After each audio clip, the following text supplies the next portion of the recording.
ਆ ਦੇਖੋ ਜੀ, ਗੁਜਰਾਤ ਦੇ ਵਿੱਚ ਮਤਲਬ 98% ਕੇਸ ਐਸੇ ਆਏ ਨੇ ਸਾਹਮਣੇ, ਜਿੱਥੇ ਮਤਲਬ ਜਦੋਂ ਪਿਓ ਨੂੰ ਸ਼ੱਕ ਪਿਆ ਕਿ ਉਹਨੂੰ ਆਪਣੇ ਬੱਚਿਆਂ ਦਾ ਸ਼ੱਕ ਪਿਆ ਵੀ ਇਹ ਬੱਚੇ ਮੇਰੇ ਨਹੀਂ ਹੈਗੇ, ਜਦੋਂ ਉਹਨਾਂ ਨੇ ਡੀਐਨਏ ਟੈਸਟ ਕਰਵਾਇਆ ਤਾਂ ਉਹ ਬੱਚੇ ਆਪਣੇ ਪਿਓ ਦੇ ਨਹੀਂ ਨਿਕਲੇ। ਇਹ ਖਬਰ ਕਿਹਦੀ ਹੈ ਜੀ? ਕਿ ਮੈਂ ਘਰੇ ਨਹੀਂ ਬਣਾਈ, India sorry Times of India ਦੀ ਖਬਰ ਹੈ ਜੀ ਇਹ। ਠੀਕ ਹੈ ਜੀ, ਟਾਈਮਸ ਆਫ ਇੰਡੀਆ ਦੀ ਖਬਰ ਹੈ ਜੀ ਇਹ। ਹੁਣ ਇਹਦੇ ਵਿੱਚ ਜਦੋਂ ਰੌਲਾ ਪੈਣਾ ਸ਼ੁਰੂ ਹੋਇਆ ਵੀ ਇੰਨੀ ਵੱਡੀ, ਕਿਉਂਕਿ ਜਿਹਦਾ ਵੀ ਟੈਸਟ ਕਰਾਉਣ, ਮੰਨ ਲਓ ਅੱਜ ਕੋਈ 10 ਬੰਦੇ ਗਏ, 10 ਵਿੱਚੋਂ 8-9 ਦੇ ਦਾ ਟੈਸਟ ਨੈਗੇਟਿਵ ਆਉਣੇ ਹੀ ਆਉਣੇ ਆ ਵੀ ਹਾਂ ਤੇ ਤੇਰਾ ਬੱਚੇ ਤੇਰੇ ਨਹੀਂ ਹੈਗੇ। ਹੁਣ ਕਈਆਂ ਨੂੰ ਤਾਂ 10-10 12-12 ਸਾਲ ਬਾਅਦ ਪਤਾ ਲੱਗਦਾ ਰਿਹਾ ਵੀ ਬੱਚੇ ਮੇਰੇ ਨਹੀਂ ਹੈਗੇ, ਉਹ ਪਾਲੀ ਗਏ ਹਨਾ। ਬੜਾ ਉੱਥੇ ਕਲੈਸ਼ ਪੈ ਗਿਆ, ਇਸ ਚੀਜ਼ ਦਾ ਕਲੇਸ਼ ਪੈ ਗਿਆ ਵੀ ਇਹ ਚੱਕਰ ਕੀ ਬਣ ਗਿਆ। ਹੁਣ ਉੱਥੇ ਫਿਰ ਗੁਜਰਾਤ ਸਰਕਾਰ ਨੇ ਇਸ ਸਕੈਂਡਲ ਨੂੰ ਢੱਕਣ ਵਾਸਤੇ ਕੀ ਕੀਤਾ ਵੀ ਸਖਤੀ ਕਰਤੀ ਵੀ ਡੀਐਨਏ ਟੈਸਟ ਇਦਾਂ ਨਹੀਂ ਹੋਏਗਾ, ਜਾਂ ਤਾਂ ਤੁਸੀਂ ਹੁਣ ਕੋਰਟ ਦੀ ਮਨਜ਼ੂਰੀ ਲੈ ਕੇ ਆਓ ਜਾਂ ਫਿਰ ਪੁਲਿਸ ਤੁਹਾਨੂੰ ਮਨਜ਼ੂਰੀ ਦੇਵੇ ਵੀ ਤੁਸੀਂ ਡੀਐਨਏ ਟੈਸਟ ਕਰਾ ਸਕਦੇ। ਹੁਣ ਦੋਵੇਂ ਗੱਲਾਂ ਦੇ ਵਿੱਚ ਪੋਸੀਬਿਲਿਟੀ ਨਹੀਂ ਹੈਗੀ। ਕੀ ਉੱਥੇ ਗੁਜਰਾਤ ਮਾਡਲ ਕੀ ਚੱਲ ਰਿਹਾ ਸੀ? ਹਿੰਦੂਵਾਦੀ ਤਾਕਤਾਂ ਬੀਜੇਪੀ ਆਰਐਸਐਸ ਕੀ ਸਕੈਂਡਲ ਕਰ ਰਹੀਆਂ ਸੀ? ਕਿਵੇਂ ਔਰਤਾਂ ਦਾ ਜਿਹੜਾ ਕਰੈਕਟਰ ਖਰਾਬ ਕੀਤਾ ਜਾ ਰਿਹਾ ਸੀ? ਕੀ ਕੁਝ ਕੀਤਾ ਜਾ ਰਿਹਾ ਸੀ? ਜਿਵੇਂ ਇਹਨਾਂ ਦੇ ਵਿੱਚ ਹੈਗਾ ਹੀ ਆ ਧਰਮ ਗ੍ਰੰਥਾਂ ਦੇ ਵਿੱਚ ਕਿ ਜਦੋਂ ਬ੍ਰਾਹਮਣ ਆ, कल को ये पैर कह दे करोड़ों वर्ष से हमारे ऊपर ये शरीर खड़ा है, हमको दलित कर दिया है इसने, अब हम ऊपर रहेंगे और सिर नीचे रहेगा। अब पता लगा कि स्टालिन सिर के बल पर चल रहा है, कहीं पागल हो गए क्या हो। अब वो जब तक ऑन ड्यूटी चपरासी रहेगा चपरासी ही रहेगा, वो जब तक घर पर शूद्र रहेगा शूद्र ही रहेगा, उसका परिवर्तन नहीं हो सकता है। चाहे वो कितना भी पढ़ ले, पढ़ ही नहीं सकता, उसका अधिकार ही नहीं, पढ़ेगा ही नहीं, पढ़ नहीं सकता, उसके समझ नहीं आ सकता है, विद्वान नहीं हो सकता है। अब देखो भाई सुनो, लड़ाई करा दोगे तो भारत का जो संविधान है हाँ, उसके और हमारे जो वेद है हाँ। उसके बीच में चुनना है आपको। नहीं हमको भारत संविधान हम नहीं सुनते, हम भारत संविधान को संविधान नहीं मानते। हम भारत का संविधान जो है अशास्त्रीय है, हम इस संविधान को हम अपनी दुर्गति मानते हैं। ਆ ਜੀ ਮੇਰੇ ਕੋਲ ਹੈਗੀ ਹੈ ਜੀ ਸੁਪਰੀਮ ਕੋਰਟ ਦੇ ਆਰਡਰਾਂ ਦੀ ਕਾਪੀ ਹੈ ਜੀ, ਜਿਹੜੀ ਮੈਂ ਤੁਹਾਨੂੰ ਗੱਲ ਕਰ ਰਿਹਾ ਸੀ ਕਿ ਗੁਜਰਾਤ ਮਾਡਲ ਵੀ ਉੱਥੇ ਬੱਚੇ ਜਿਹੜੇ ਆਪਣੇ ਪਿਓ ਦੇ ਨਹੀਂ ਨਿਕਲ ਰਹੇ, ਡੀਐਨਏ ਟੈਸਟ ਉਹਨਾਂ ਦੇ ਫੇਲ ਹੋ ਰਹੇ ਨੇ। ਜਿੰਨਿਆਂ ਨੇ ਵੀ ਕਰਾਏ ਉਹਦੇ ਵਿੱਚੋਂ 98% ਤਾਂ ਫੇਲ ਹੋ ਗਏ। ਤਾਂ ਹੁਣ ਆਹ ਦੇਖੋ ਵੀ ਹੁਣ ਕਿਉਂਕਿ ਜਿਹੜਾ ਰਾਜਾ ਦਸ਼ਰਥ ਸੀ ਉਹ ਵੀ ਬੁੱਢਾ ਸੀ, ਬੱਚੇ ਪੈਦਾ ਕਰਨ ਦੀ ਸਮਰੱਥਾ ਨਹੀਂ ਸੀ, ਤਾਂ ਉਹਨੇ ਫਿਰ ਇੱਕ ਯੱਗ ਦਾ ਬਹਾਨਾ ਲਾਇਆ ਵੀ ਅਸੀਂ ਯੱਗ ਕਰਾਂਗੇ ਤੇ ਉਹਦੇ ਵਿੱਚੋਂ ਅਸੀਂ ਬੱਚੇ ਪੈਦਾ ਕਰਾਂਗੇ। ਹੁਣ ਉੱਥੇ ਕੀ ਹੋਇਆ ਵੀ राजा दशरथ ने बड़ी रानी कौशल्या सहित कैकेयी, सुमित्रा और अपनी तीनों पत्नियों को ब्राह्मण पुरोहित को भेंट कर दिया। उन पुरोहित ब्राह्मणों ने इन रानियों के साथ अपनी पैशविक इच्छाओं संभोग करने की पूर्ति करने के बाद उन्हें राजा को वापस कर दिया। पुरोहितों के कर्तव्य पर राजा को कोई इतराज नहीं था। फिर इसके बाद ये तीनों महिलाएं गर्भवती हो गई। ठीक है जी, मतलब रामचंद्र भी अपने पिता दशरथ दा बेटा नहीं हैगा। ये गुजरात मॉडल है, हिंदू मॉडल है जी। कूड़ फिरे परधान वेला लो। ਸਤਿ ਸ੍ਰੀ ਅਕਾਲ ਜੀ ਸਾਰਿਆਂ ਨੂੰ। ਦੋਸਤੋ, ਜਿਵੇਂ ਖਬਰਾਂ ਆ ਰਹੀਆਂ ਨੇ ਕਿ ਕੈਨੇਡਾ ਦੇ ਵਿੱਚ ਖਾਲਿਸਤਾਨੀ ਸਮਰਥਕਾਂ ਤੇ ਉਧਰੋਂ ਬੀਜੇਪੀ ਵਾਲੇ, ਆਰਐਸਐਸ ਵਾਲੇ ਜਾਂ ਕੁਝ ਜਿਹੜੇ ਕੱਟੜ ਹਿੰਦੂ ਨੇ, ਉਹਨਾਂ ਦੇ ਵਿੱਚ ਕੁਝ ਝੜਪ ਹੋਈ ਹੈ ਤੇ ਉਹਨੂੰ ਭਾਰਤ ਸਰਕਾਰ ਨੇ ਵੀ ਕਿਹਾ ਵੀ ਇਹ ਮੰਦਿਰ ਦੇ ਉੱਪਰ ਹਮਲਾ ਕੀਤਾ ਗਿਆ ਆ ਤੇ ਬੜਾ ਇਹਦੇ ਉੱਪਰ ਰੌਲਾ ਵੀ ਪਾਇਆ ਜਾ ਰਿਹਾ ਆ। ਤੇ ਇਹ ਵੀ ਕਿਹਾ ਜਾ ਰਿਹਾ ਵੀ ਹਿੰਦੂ ਸ਼ਰਧਾਲੂਆਂ ਦੇ ਉੱਪਰ ਹਮਲਾ ਕੀਤਾ ਗਿਆ ਖਾਲਿਸਤਾਨੀਆਂ ਵੱਲੋਂ। ਤਾਂ ਤੁਸੀਂ ਇੱਕ ਨਾਲ ਪਹਿਲਾਂ ਵੀਡੀਓ ਦੇਖ ਲਓ ਮਾੜੀ ਜੀ, ਫਿਰ ਆਪਾਂ ਅਗਲੀ ਗੱਲ ਤੋਰਦੇ ਹਾਂ।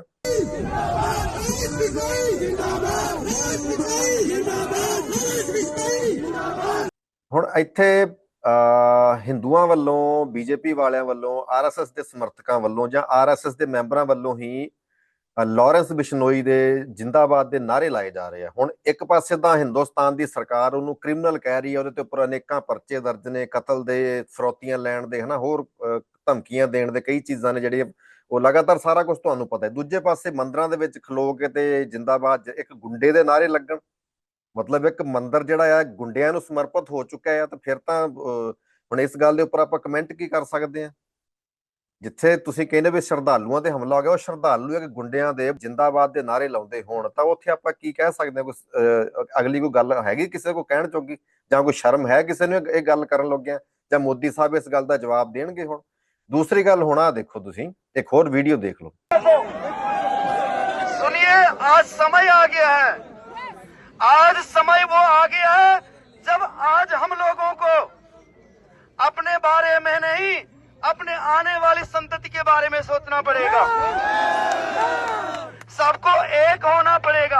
हम किसी का विरोध नहीं करते हैं, लेकिन कोई हमारा विरोध करेगा तो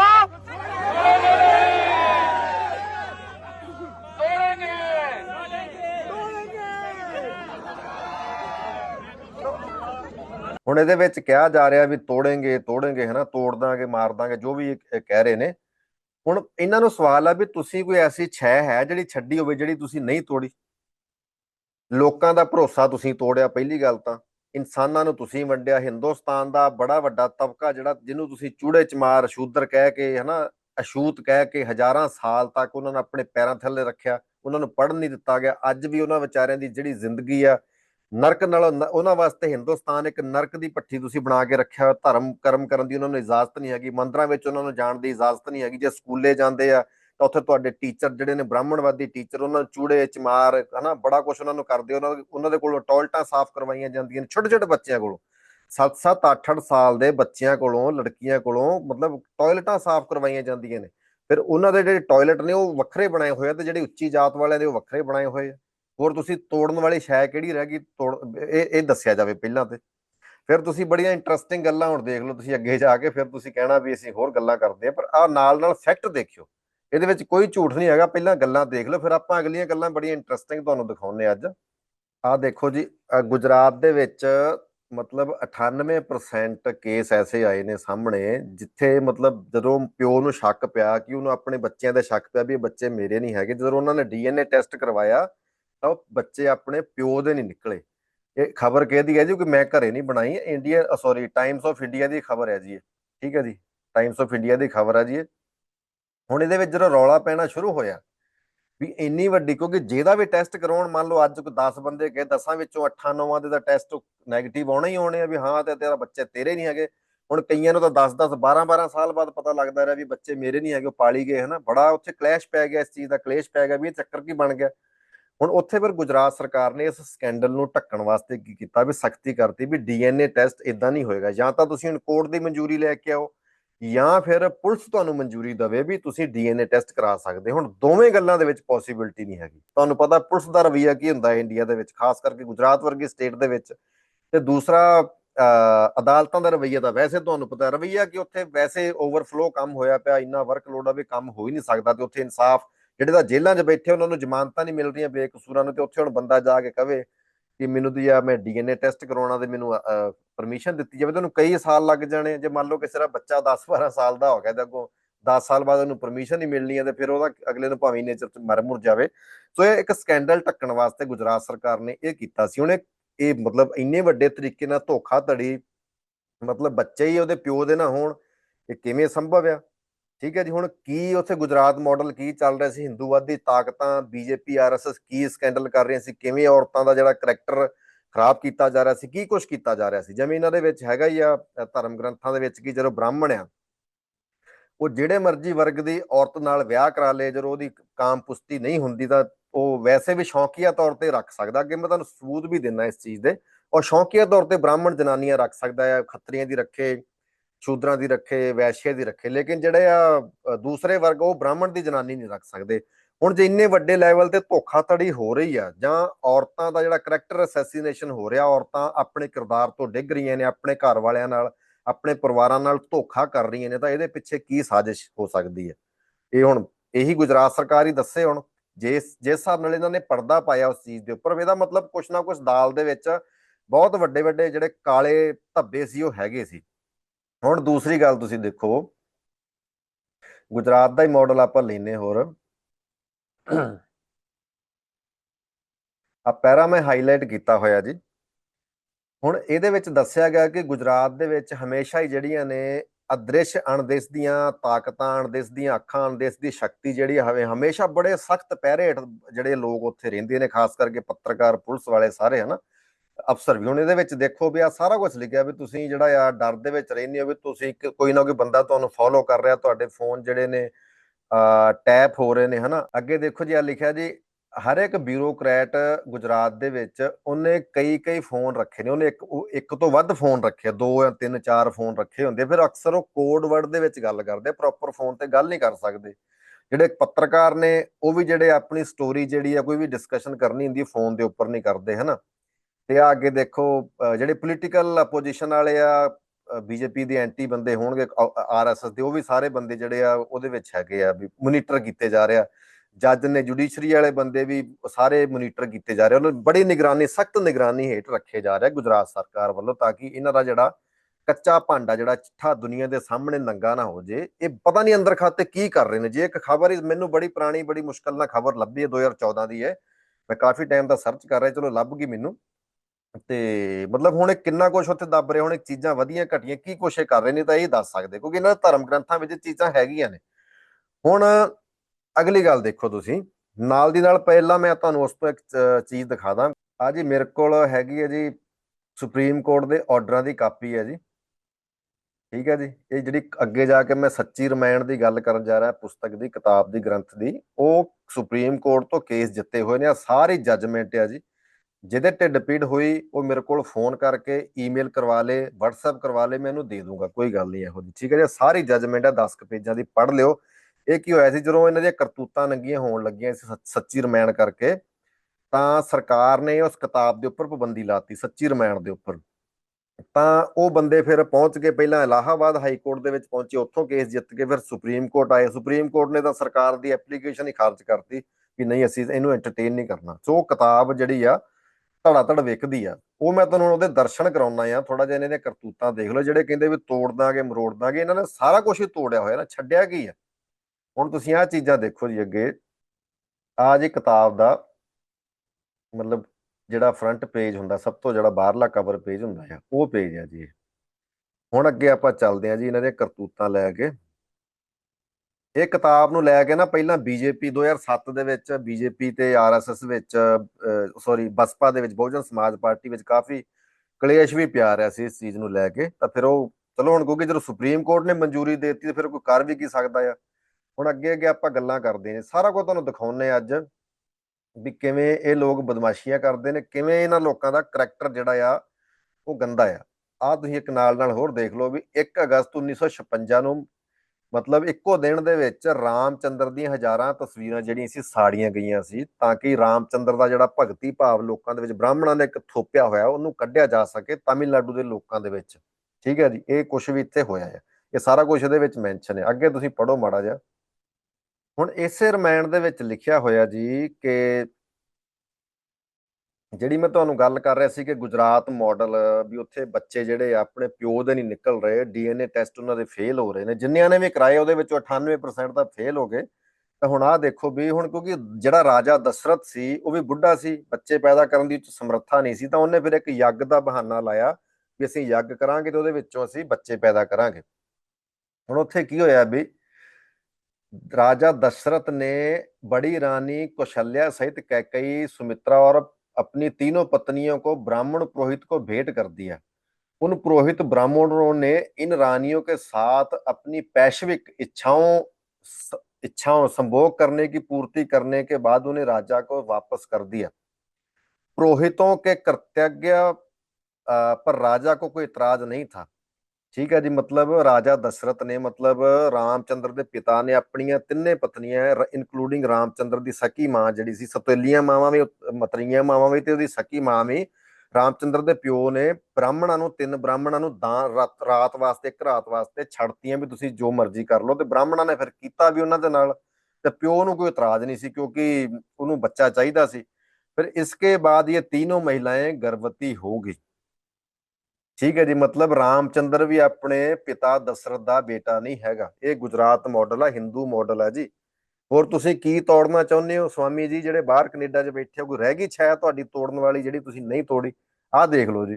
ਹੁਣ ਤੁਸੀਂ ਕਰ ਲਓ ਸੁਪਰੀਮ ਕੋਰਟ ਦਾ ਕੀ ਕਰੋਗੇ। ਇੱਕ ਬ੍ਰਾਹਮਣ ਜਿਹਾ ਮੈਨੂੰ ਮਿਲਿਆ ਸੀ ਪਿੱਛੇ ਧਮਕੀਆਂ ਦੇਣ ਵਾਲਾ, ਉਹ ਵੀ ਸੁਪਰੀਮ ਕੋਰਟ ਨੂੰ ਗੰਦੀਆਂ ਗੰਦੀਆਂ ਗਾਲਾਂ ਕੱਢੇ, ਤੇ ਕੱਢੀ ਜਾਓ ਭਰਾਵਾ ਹੁਣ, ਠੀਕ ਹੈ ਜੀ। ਉਸੇ ਸੁਪਰੀਮ ਕੋਰਟ ਦੇ ਆਰਡਰਾਂ ਦੇ ਤਹਿਤ ਤੁਸੀਂ ਬਾਬਰੀ ਮਸਜਿਦ ਤੜਵਾ ਕੇ ਉੱਥੇ ਰਾਮ ਮੰਦਿਰ ਬਣਵਾਇਆ, ਵੈਸੇ ਬਣਦਾ ਨਹੀਂ ਸੀ, ਉੱਪਰ ਤੁਸੀਂ ਧੋਖੇ ਨਾਲ, ਧੱਕੇ ਨਾਲ ਬਣਾ ਲਿਆ। ਹੁਣ ਅੱਗੇ ਤੁਸੀਂ ਇਹਨਾਂ ਦੇ ਹੋਰ ਕਰਤੂਤਾਂ ਦੇਖ ਲਓ। ਹੁਣ ਆ ਵੀ ਗੱਲ है भी जब तीनों पत्नियों को पुरोहितों को सौंप दिया गया था, हर पत्नी को एक पुरोहित हर एक महिला सुपुर्द कर दी गई।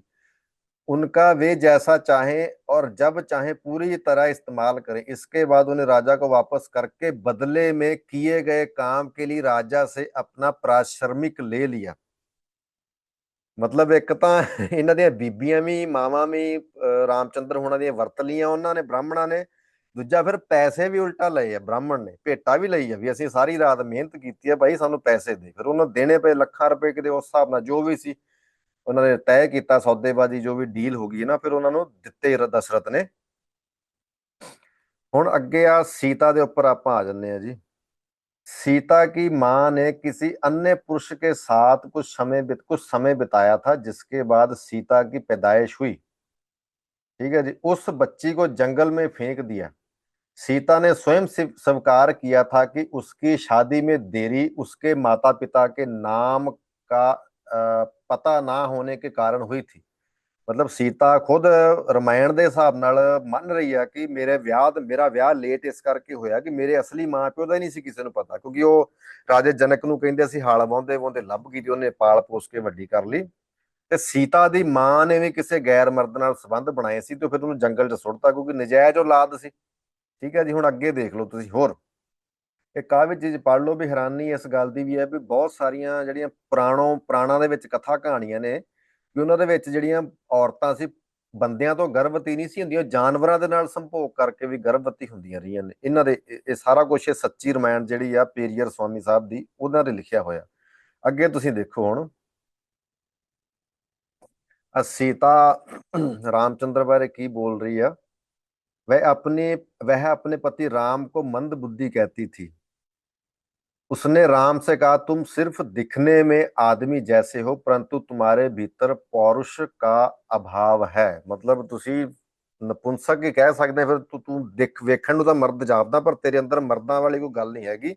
ਇਸੇ ਕਰਕੇ ਕਿਉਂਕਿ ਜਿਹੜੇ ਲਵ ਕੁਸ਼ ਸੀ ਉਹ ਰਾਮ ਦੇ ਤਾਂ ਬੱਚੇ ਹੈ ਹੀ ਨਹੀਂ ਸੀ, ਉਹ ਕਿਤੋਂ ਹੋਰ ਹੀ, ਤੁਹਾਨੂੰ ਪਤਾ ਹੀ ਸਾਰੀ ਕਹਾਣੀ ਦਾ, ਉਹਦੇ ਵਿੱਚ ਆਪਾਂ ਨਹੀਂ ਜਾ ਸਕਦੇ। ਅੱਗੇ ਹੋਰ ਗੱਲ ਦੇਖੋ ਤੁਸੀਂ, ਜਦੋਂ ਇਹਨਾਂ ਨੇ ਬਨਵਾਸ ਜਾਣਾ ਸੀ, ਜੰਗਲ ਜਾਣਾ ਸੀ, ਬੜਾ ਉੱਥੇ ਜਿਵੇਂ ਰਮਾਇਣ ਆਪਾਂ ਨੂੰ ਟੀਵੀ 'ਚ ਵੀ ਦਿਖਾਈ ਜਾਂਦੀ ਕਿ ਬੜਾ ਉੱਥੇ ਬੜਾ ਹਨਾ ਸਤਸੰਗ ਚੱਲ ਰਿਹਾ ਸੀ। ਉਹ ਕੀ ਕਹਿੰਦੇ ਨੇ अपना देश छोड़ वनवास के लिए जाते हुए उसने कहा धन्य है वो जो वेश्वाओं की नगरी भोग विलास की नगरी अयोध्या पर राज करता है। आ सारा उन्होंने कांड भी दिता भी अयोध्या कांड 51 ਸਰਗ ਨਾ 51ਵਾਂ ਸਰਗ। ਮਤਲਬ ਇਹ ਲక్ష్ਮਣ ਕਹਿ ਰਿਹਾ ਵੀ ਉਹ ਧੰਨ ਆ ਜਿਹੜਾ ਅਯੋਧਿਆ ਦੀ ਨਗਰੀ ਉੱਤੇ ਰਾਜ ਕਰਦਾ ਹੈ ਤੇ ਵੇਸ਼ਵਾਵਾਂ ਦੀ ਨਗਰੀ ਅਯੋਧਿਆ। ਠੀਕ ਹੈ ਜੀ। जो वेश्वाओं की नगरी भोग विलास की नगरी अयोध्या पर राज करता है। ਇਹ ਲక్ష్ਮਣ ਕਹਿ ਰਿਹਾ ਜੀ। ਕਿੱਥੇ ਕਹਿ ਰਿਹਾ? ਤੁਹਾਡੀ ਵਾਲਮੀਕੀ ਉਹਦੇ ਵਿੱਚ ਰਮਾਇਣ ਦੇ ਵਿੱਚ ਅਯੋਧਿਆ ਕਾਂਡ 51 ਸਰਗ ਦੇ ਵਿੱਚ। ਦੇਖੋ ਇੱਕ ਰਮਾਇਣ ਦੇ ਵਿੱਚ ਨਾ ਤੁਸੀਂ ਰਾਮ ਨੂੰ ਤਾਂ ਆਪਾਂ ਸਾਰੇ ਭਗਵਾਨ ਮੰਨਦੇ ਰਹੇ ਨੇ ਹੁਣ ਤੱਕ, ਜੋ ਵੀ ਗੱਲਾਂ ਨੇ ਸਾਰਾ ਹਿੰਦੁਸਤਾਨ ਮੰਨਦਾ ਆ, ਲੇਕਿਨ ਰਮਾਇਣ ਦੇ ਵਿੱਚ ਉਹਨੂੰ ਕੀ ਦਿਖਾਇਆ ਵੀ ਆਪ ਇਸੇ ਰਮਾਇਣ ਦੇ ਵਿੱਚ ਆ, ਮੈਂ ਵਾਰ-ਵਾਰ ਕਹਿ ਰਿਹਾ ਵੀ ਸੁਪਰੀਮ ਕੋਰਟ ਦੀ ਮਨਜ਼ੂਰੀ ਤੋਂ ਬਾਅਦ ਇਹ ਕਿਤਾਬ ਦੁਬਾਰਾ ਛਪੀ, ਪਹਿਲਾਂ ਬੰਦ ਕਰਤੀ ਸੀ ਸਰਕਾਰ ਨੇ। ਹੁਣ ਇਹ ਕੀ ਲਿਖਦੇ ਨੇ, पूरी रामायण में राम का पाखंडी छली कपटी और दुष्ट चेहरा सामने आया है। वह कुछ भी कर सकता था, अपने स्वार्थ की सिद्धि के लिए वह किसी भी स्तर तक गिरने को तैयार था। ठीक है जी, लिखिਆ ਹੋਇਆ। ਹੁਣ ਇਹੀ ਜਿਹੜੇ ਜਿਵੇਂ ਹੁਣ ਇੱਥੇ ਮੰਦਰਾਂ ਦੇ ਵਿੱਚ ਬਿਸ਼ਨੋਈ ਜਿੰਦਾਬਾਦ ਦੇ ਨਾਰੇ ਲੱਗੇ ਆ, ਤਾਂ ਉਹ ਇਹ ਜਿਹੜੇ ਬ੍ਰਾਹਮਣ ਨੇ ਜਾਂ ਇਹ ਜਿਹੜੀ ਮਾਨਸਿਕਤਾ ਹੈ ਕੁਛ ਵੀ ਕਰ ਸਕਦੇ ਆ, ਕਿਸੇ ਵੀ ਲੁੱਚੇ ਲਫੰਗੇ ਨੂੰ ਭਗਵਾਨ ਕਹਿ ਲਓ, ਉਹਨਾਂ ਦੇ ਪੈਰੀ ਡਿੱਗ ਪੋ, ਜੋ ਮਰਜ਼ੀ ਕਰਾ ਲਓ। ਇਹਨਾਂ ਨੂੰ ਇਹਨਾਂ ਦਾ ਟੀਚਾ ਮਕਸਦ ਪੂਰਾ ਹੋਣਾ ਚਾਹੀਦਾ ਆ, ਇਹ ਕੁਛ ਵੀ ਕਰ ਲੈਣਗੇ। ਮਤਲਬ ਗਧੇ ਨੂੰ ਪਿਓ ਬਣਾਉਣਾ, ਇਹਨਾਂ ਨੇ ਸੂਰ ਨੂੰ ਵਰਾਹ ਅਵਤਾਰ ਬਣਾਇਆ ਹੋਇਆ, ਜਿਹੜਾ ਮਰਜ਼ੀ ਦੇਵਤਾ ਜੋ ਮਰਜ਼ੀ ਜਿੱਥੇ ਜਿਹਦਾ ਮਰਜ਼ੀ ਗੂੰ ਗੰਦ ਇਹਨਾਂ ਨੂੰ ਖਵਾ ਲਓ। ਇਹਨਾਂ ਦੇ ਸਭ ਧਰਮ ਗ੍ਰੰਥਾਂ ਵਿੱਚ ਲਿਖਿਆ ਹੋਇਆ ਆ। ਇਹ ਸਾਰਾ ਕੁਛ ਏਦਾਂ ਕਰਦੇ ਰਹੋ, ਹੌਲੀ ਹੌਲੀ ਤੁਹਾਨੂੰ ਅੱਗੇ ਜਾ ਕੇ ਦੱਸਾਂਗੇ। ਹੋਰ ਅਗਲੀ ਗੱਲ ਦੇਖੋ, ਜਦੋਂ ਇਹ ਚੱਲੇ ਸੀ ਵਨਵਾਸ ਕਰਨ ਲੱਗੇ ਸੀ, ਉੱਥੋਂ ਜੰਗਲ 'ਚ ਚੱਲੇ ਸੀ, ਤਾਂ ਉਦੋਂ ਰਾਮ ਨੇ ਸੀਤਾ ਨੂੰ ਕਿਹਾ ਵੀ ਤੂੰ ਅਯੋਧਿਆ ਦੇ ਵਿੱਚ ਹੀ ਰਹਿ ਤੇ ਭਰਤ ਜਿਹਨੂੰ ਰਾਜਾ ਬਣਾਇਆ ਗਿਆ ਸੀ ਰਾਮ ਦੀ ਜਗ੍ਹਾ ਤੇ, ਉਹਦੀ ਇੱਛਾ ਦੇ ਅਨੁਸਾਰ ਕੰਮ ਕਰ, ਜਿਵੇਂ ਤੈਨੂੰ ਭਰਤ ਕਹੂਗਾ ਤੂੰ ਉਵੇਂ ਕਰੀ, ਇਹਦੇ ਨਾਲ ਆਪਾਂ ਨੂੰ ਬਹੁਤ ਸਾਰਾ ਫਾਇਦਾ ਹੋਊਗਾ। ਇਸ ਪਰ ਸੀਤਾ ਨੇ ਗੁੱਸੇ में भरकर कहा तुम नपुंसक हो, मैं यह नहीं जानती थी कि मेरे पिता ने एक ऐसे व्यक्ति से मेरा विवाह किया है जो पुरुष के भेष में एक स्त्री हिजड़ा है। ठीक है जी। तुम एक ऐसे व्यक्ति की तरह बात कर रहे हो जो अपनी पत्नी को दूसरों को किराए पर देकर कमाई खाता है। ये सीता कह रही है, किनू कह रही है? भगवान श्री रामचंद्र जी ਨੂੰ। ठीक है जी, आ सामने लिखिया होया, क्योंकि राम ने खुद कहा सी सीता ने कि तू ਜਿਹੜਾ ਉਹਦਾ ਭਰਾ ਆ, ਮਤਰੇਆ ਭਰਾ ਆ ਦੂਜੀ ਮਾਂ ਦੇ ਪੇਟ ਦੇ ਵਿੱਚੋਂ, ਢਿੱਡੋਂ ਕੁੱਖ ਚੋਂ, ਤੇ ਤੂੰ ਉਹਦੇ ਨਾਲ ਰਹਿ ਲੈ, ਜਿਵੇਂ ਤੈਨੂੰ ਭਰਤ ਕਹਿੰਦਾ ਉਵੇਂ ਕਰੀ ਜਾ, ਆਪਾਂ ਨੂੰ ਫਾਇਦਾ ਹੋਊਗਾ।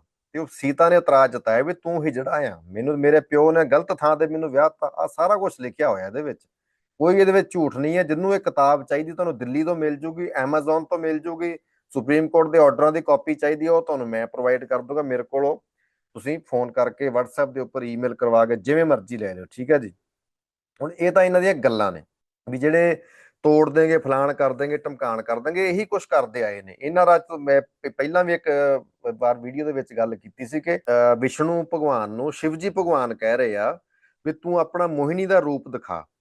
ਤੇ ਉਹ ਫਿਰ ਜਿਹੜਾ ਵਿਸ਼ਨੂੰ ਸੀ ਉਹਨੇ ਇੱਕ ਸੋਹਣੀ ਜਨਾਨੀ ਦਾ ਰੂਪ ਧਾਰਿਆ, ਫਿਰ ਸ਼ਿਵਜੀ ਨੇ ਉਹਦੇ ਨਾਲ ਵੀ ਕੀਤਾ। ਮਤਲਬ ਇੱਕ ਬੰਦਾ ਦੂਸਰੇ ਬੰਦੇ ਨਾਲ ਸੈਕਸ ਕਰ ਰਿਹਾ, ਉਹਨੂੰ ਸਮਾਜ ਦੇ ਵਿੱਚ ਸਮਲਿੰਗੀ ਕਹਿੰਦੇ ਆ, ਗੇ ਕਹਿੰਦੇ ਆ। ਹੁਣ ਇਹ ਹੁਣ ਆਪ ਹੀ ਡਿਸਾਈਡ ਕਰ ਲੈਣਾ ਵੀ ਉਹ ਭਗਵਾਨ ਸੀ ਜਾਂ ਗੇ ਸੀ। ਇਹਨਾਂ ਦੇ ਮੰਦਿਰ ਜਿਹੜੇ ਨੇ ਗੰਦੀਆਂ ਮੂਰਤੀਆਂ ਨਾਲ ਭਰੇ ਹੋਏ ਆ, ਤੁਸੀਂ ਸਾਊਥ ਦੇ ਵਿੱਚ ਜਾ ਕੇ ਦੇਖ ਸਕਦੇ ਹੋ। ਮਤਲਬ ਕਿੰਨਾ ਗੰਦ ਇਹਨਾਂ ਦੇ ਵਿੱਚ ਭਰਿਆ ਸੀ ਕਿ ਇਹਨਾਂ ਨੇ ਵੱਡੇ ਵੱਡੇ ਮੰਦਿਰਾਂ ਦੇ ਉੱਪਰ ਇੰਨੀਆਂ ਮੂਰਤੀਆਂ ਦਿਖਾਤੀਆਂ। ਫਿਰ ਇੱਕ ਇੱਕ ਔਰਤ ਦੇ ਨਾਲ ਤਿੰਨ ਤਿੰਨ ਚਾਰ ਚਾਰ ਮਰਦ ਸੰਭੋਗ ਕਰ ਰਹੇ ਨੇ, ਇੱਕ ਇੱਕ ਬੰਦੇ ਨਾਲ ਤਿੰਨ ਤਿੰਨ ਚਾਰ ਚਾਰ ਜਨਾਨੀਆਂ ਸੰਭੋਗ ਕਰ ਰਹੀਆਂ ਮੰਦਿਰਾਂ ਦੇ ਵਿੱਚ। ਇਹਨਾਂ ਦੇ ਸ਼ਰੇਆਮ ਤਾਂ ਮੂਰਤੀਆਂ ਲੱਗੀਆਂ ਹੋਈਆਂ ਨੇ, ਵੱਡੀਆਂ ਵੱਡੀਆਂ ਬਣਾਈਆਂ ਹੋਈਆਂ ਨੇ, ਉਹਨਾਂ ਨੇ ਇਹਨਾਂ ਨੇ ਹੈਰੀਟੇਜ ਬਣਾਏ ਹੋਏ ਨੇ, ਹਨਾ। ਕੋਈ ਸ਼ਰਮ ਹੈ ਨਹੀਂ ਇਹਨਾਂ ਨੂੰ। ਸ਼ਿਵਲਿੰਗ ਦੀ ਪੂਜਾ ਇਹ ਸ਼ਰੇਆਮ ਕਰਦੇ ਨੇ। ਫਿਰ ਕਿਸ ਬੇਸ ਦੇ ਉੱਪਰ ਇਹ ਆਪਣੇ ਆਪ ਨੂੰ ਚੰਗੀ ਸਭਿਅਤਾ, ਚੰਗਾ ਸਮਾਜ ਜਾਂ ਚੰਗਾ, ਇਹਨਾਂ ਨੇ ਬਚਾਉਣਾ ਕੀ ਆਖਰ ਨੂੰ? ਸ਼ਿਵਲਿੰਗ ਬਚਾਉਣਾ ਆ ਰਾਮਚੰਦਰ ਨੂੰ ਬਚਾਉਣਾ, ਕੀ ਬਚਾਉਣਾ ਚਾਹੁੰਦੇ ਆਖਰ ਨੂੰ? ਕਿਹੜੇ ਬੱਚਿਆਂ ਨੂੰ ਤੁਹਾਨੂੰ ਖਤਰਾ ਪੈ ਗਿਆ? ਤੁਹਾਨੂੰ ਡਾਕਟਰ ਭੀਮ ਰਾਓ ਅੰਬੇਦਕਰ ਸਾਹਿਬ ਨੇ ਜੋ ਕਿਹਾ ਸੀ ਤੁਸੀਂ ਉਹਨੂੰ ਅੱਜ ਨਕਾਰਦੇ ਹੋ। ਜੇ ਗੁਰੂ ਨਾਨਕ ਸਾਹਿਬ ਨੂੰ ਤੁਸੀਂ ਨਫ਼ਰਤ ਕਰਦੇ ਹੋ, ਕਬੀਰ ਸਾਹਿਬ ਨੂੰ ਤੁਸੀਂ ਨਫ਼ਰਤ ਕਰਦੇ ਹੋ, ਰਵਿਦਾਸ ਜੀ ਨੂੰ ਤੁਸੀਂ ਚੰਗਾ ਨਹੀਂ ਸਮਝਦੇ। ਠੀਕ ਹੈ ਜੀ। ਅੱਜ ਵੀ ਜਿਹੜਾ ਦੇਸ਼ ਹੈ ਇੱਥੇ ਜਾਤ ਪਾਤ ਦੇ ਵਿੱਚ ਵੰਡਿਆ ਹੋਇਆ। ਤੁਸੀਂ ਇੱਕ ਹੋਰ ਚੀਜ਼ ਦੇਖ ਲਓ ਨਾਲ ਨਾਲ, ਮੈਂ ਇੱਕ ਵੀਡੀਓ ਦਿਖਾਉਣਾ ਤੁਹਾਨੂੰ, ਬੜੀ ਹੈਰਾਨੀਜਨਕ ਵੀਡੀਓ। ਤਾਂ ਬੜੇ ਨੰਗੇ ਫਿਰਦੇ ਨੇ, ਤਾਂ ਇਹਨਾਂ ਦੇ ਇੱਕ ਮੂੰਹ ਨਹੀਂ ਦਿਖਾਉਣ ਜੋਗੇ ਹੈਗੇ ਕਿਸੇ। ਉਹ ਵੀਡੀਓ ਡਿਲੀਟ ਕਰਵਾਤੀ ਸੀ ਵੈਸੇ, ਚਲੋ ਮੈਨੂੰ ਕਿਸੇ ਪਾਸਿਓਂ ਲੱਭ ਗਈ, ਬੜੀ ਔਖੀ ਲੱਭੀ ਆ, ਮੈਂ ਸਾਂਭ ਕੇ ਰੱਖੀ ਹੋਈ ਸੀ। ਪਰ ਉਹ ਜਿੱਥੋਂ ਇਹ ਜਿਹੜਾ ਮੇਨ ਸੋਰਸ ਸੀ ਮੇਰਾ ਖਿਆਲ ਉਹਨਾਂ ਨੇ ਡਿਲੀਟ ਕਰਤੀ है। आ तुसी देखो माड़ी जी वीडियो। तो पहली बात हम अपना परिचय दे दें आपको। मेरा नाम बड़ू प्रसाद शर्मा शास्त्री है। मैं स्वामी करपात्री जी महाराज का शिष्य हूँ और ये जो तुलसी मानस मंदिर है इसका मैं अधीक्षक हूँ। और काशी के जो विद्वानों की मंडली है श्री काशी विद्वत परिषद का मैं महामंत्री हूँ। उसके बाद शास्त्र को आधार मानने वाला होने के नाते मैं कट्टर हिंदू ब्राह्मण हूं, छुआछूत जात पात मानता हूं।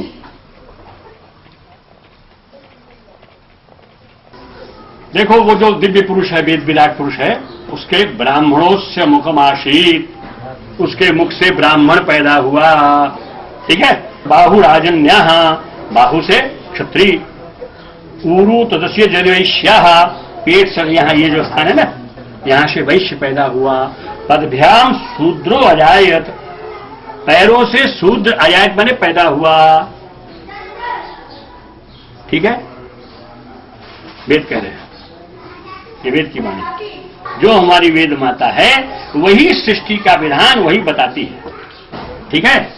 तो शास्त्र जो शास्त्र की दृष्टि से जो देखा जाएगा वही ठीक होगा और कोई ठीक नहीं होगा। हमको हवाई जहाज चलाने का अधिकार नहीं है और हम ये कहें कि मिस्टर कैप्टन चला रहे इसलिए हम भी चलाएंगे और हम बैठ जाए उसको चलाने वाली कट उसके अंदर वो क्या किट कहते हैं, क्या कहते हैं उसको, कैबिनेट जो होता है उसका कॉकपिट में घुस के बैठ जाए हवाई जहाज चलाने के लिए और न हटे, क्या करोगे? मारोगे बोले कि नहीं मारोगे? अरे हवाई जहाज लेके जाएगा सबको मार देगा। मुझे अधिकार नहीं है, वैसे शूद्र को अधिकार नहीं है।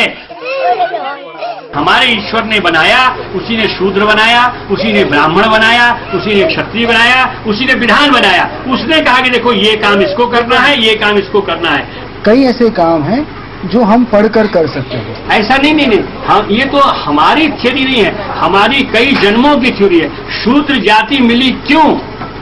स्त्री जाति मिली क्यों? काला रंग हुआ क्यों? गोरा रंग हुआ क्यों? ये सब हमारे यहाँ जन्म जन्मांतर के कर्मों का फल है, उसको अधिकार नहीं है।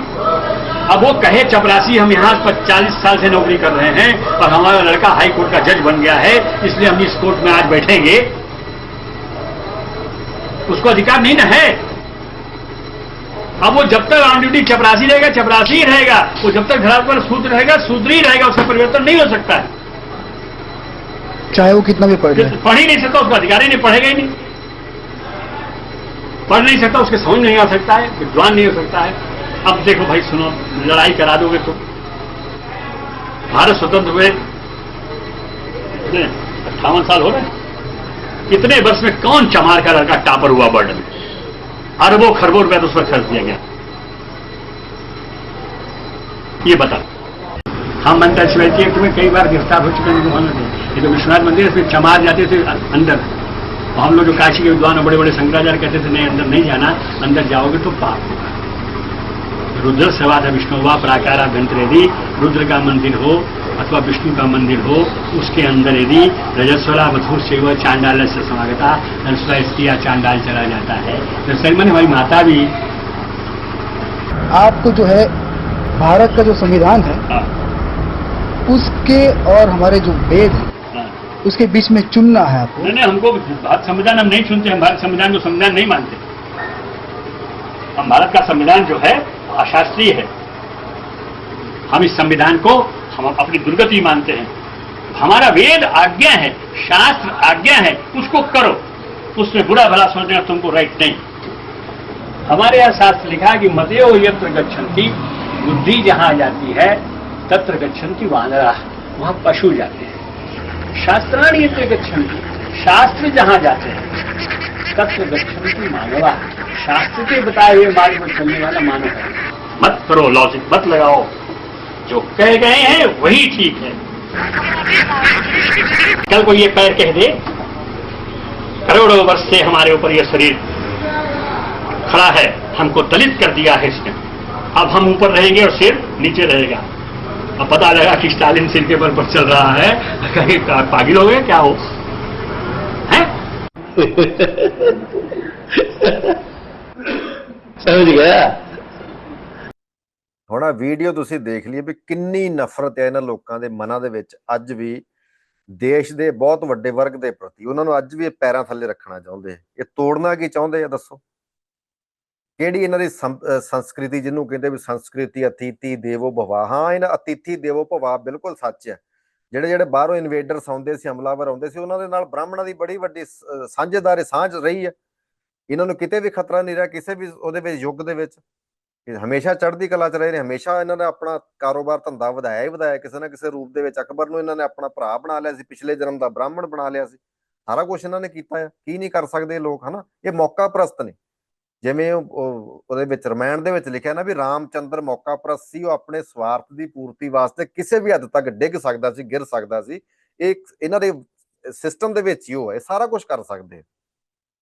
ਸੋ ਇਹ ਜਿਹੜਾ ਇੱਕ ਜਵਾਬ ਇਹਨਾਂ ਨੂੰ ਇਸ ਤਰੀਕੇ ਨਾਲ ਦੇਣਾ ਚਾਹੀਦਾ, ਨੰਗੇ ਕਰਨਾ ਚਾਹੀਦਾ ਇਹਨਾਂ ਨੂੰ, ਇਹਨਾਂ ਦੇ ਚੀਜ਼ਾਂ ਦੇ ਵਿੱਚੋਂ ਪੜ੍ਹ ਕੇ ਵੀ ਇਹ ਜਿਹੜੇ ਲੋਕ ਨੇ। ਹੁਣ ਤੁਸੀਂ ਇੱਕ ਮਿੰਟ ਹੋਰ ਨਾਲ ਚੀਜ਼ ਦੇਖ ਲਓ ਡਾਕਟਰ ਭੀਮ ਰਾਓ ਅੰਬੇਦਕਰ ਸਾਹਿਬ ਦੀ।